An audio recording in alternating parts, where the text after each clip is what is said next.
ব্যক্তিগত খণ্ডৰ আগশাৰীৰ শৈক্ষিক জ্ঞান প্ৰতিষ্ঠান নেৰিটছৰ ফলাফল আজি 11টা বজাত ঘোষণা কৰিছে। সঞ্চালক হিচাপে আপুনি কি ক'ব? আমাৰ হৈ যোৱা 14 ছেপ্টেম্বৰত সদৌ অসম ভিত্তিত নেৰিষ্টৰ প্ৰতিভা সন্ধানী বৃত্তিমূলক পৰীক্ষা অনুষ্ঠিত হৈছিলে।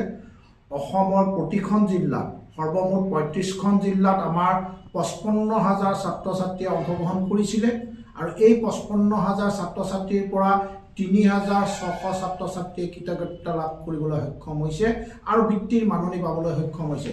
এইখন হ'ল আজি ফলাফল পুস্তিকা। আমাৰ এইখন ফলাফল পুস্তিকা সকলো কেন্দ্ৰলৈ প্ৰেৰণ কৰা হৈছে অসমৰ।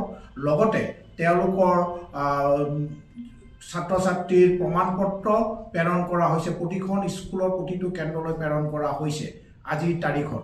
আৰু লগতে এই পৰীক্ষাটোত আমি প্ৰতিজন ছাত্ৰ ছাত্ৰীকে এনেকুৱাকৈ আমি চাৰ্টিফিকেট দিছোঁ। এই চাৰ্টিফিকেটটো লাভ কৰিছে প্ৰতিজন ছাত্ৰ ছাত্ৰীয়ে কিমান নম্বৰ পাইছে সেইটো উল্লেখ থকা এখন চাৰ্টিফিকেট আমি প্ৰদান কৰিছোঁ। যিহেতু আমি 120 মাৰ্কৰ পৰীক্ষা অনুষ্ঠিত কৰিছিলোঁ সৰ্বমুঠ 6টা ছাবজেক্টৰ, ইংৰাজী ব্যাকৰণ, তাৰপিছত আপোনাৰ গণিত, বিজ্ঞান আৰু সাধাৰণ জ্ঞান, যুক্তিতত্ত্ব আৰু ছবি চিনাক্তকৰণ, এনেকুৱা আমি সৰ্বমুঠ 6টা ছাবজেক্টৰ ওপৰত পৰীক্ষা লৈছিলোঁ 120 মাৰ্কৰ। যিসমূহ ছাত্ৰ ছাত্ৰীয়ে 120 নম্বৰ পাবলৈ সক্ষম হৈছে তেওঁলোকক আমি 13,500 টকাকৈ বৃত্তি দিবলৈ সক্ষম হৈছোঁ। যিহেতু আমাৰ 13,500 টকাকৈ সৰ্বমুঠ 2জন ছাত্ৰ ছাত্ৰীয়ে এইবাৰ অসমৰ ভিতৰত পাবলৈ সক্ষম হৈছে, ঋতিকা ডেকা আৰু ঋষিতা ৰয়। এজন হ'ল কামৰূপ জিলাৰ আৰু এজন হ'ল বাস্কা জিলাৰ। আৰু দ্বিতীয় পুৰস্কাৰ পাবলৈ 2জন সক্ষম হৈছে।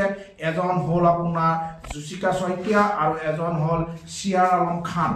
2জন ষ্টুডেণ্টৰ স্কুল হ'ল, এজনৰ স্কুল হ'ল আপোনাৰ চাঁদেনী জাতীয় বিদ্যালয় গোলাঘাটৰ আৰু এজন হ'ল লিটিল ফ্লাৱাৰ স্কুল নলবাৰী, পূব নলবাৰী হাইস্কুল চেণ্টাৰ আছিলে। এই 2জন ছাত্ৰ ছাত্ৰীয়ে 6,200 টকাকৈ লাভ কৰিছে আৰু প্ৰথম পোৱা 2জনে 13,300 টকাকৈ লাভ কৰিছে। লগতে আমাৰ সদৌ অসম ভিত্তিত সৰ্বমুঠ 19জনে তৃতীয়ত উত্তীৰ্ণ হ'বলৈ সক্ষম হৈছে আৰু তেওঁলোকে 2,200 টকা লাভ কৰিবলৈ সক্ষম হৈছে। ইয়াত আপোনাৰ উজনি, নামনি, বৰাক ভেলী আপোনাৰ প্ৰায়খিনি জিলাৰে ছাত্ৰ ছাত্ৰীয়ে তৃতীয় বিভাগত উত্তীৰ্ণ হ'বলৈ সক্ষম হৈছে। চতুৰ্থ বিভাগত সদৌ অসম ভিত্তিত 26জনে উত্তীৰ্ণ হৈছে। তাৰপিছত আপোনাৰ পঞ্চম বিভাগত আপোনাৰ আমাৰ উত্তীৰ্ণ হৈছে অতি কমেও 119 গৰাকীয়ে পঞ্চম বিভাগত উত্তীৰ্ণ হৈছে। ষষ্ঠ বিভাগত অতি কমেও 273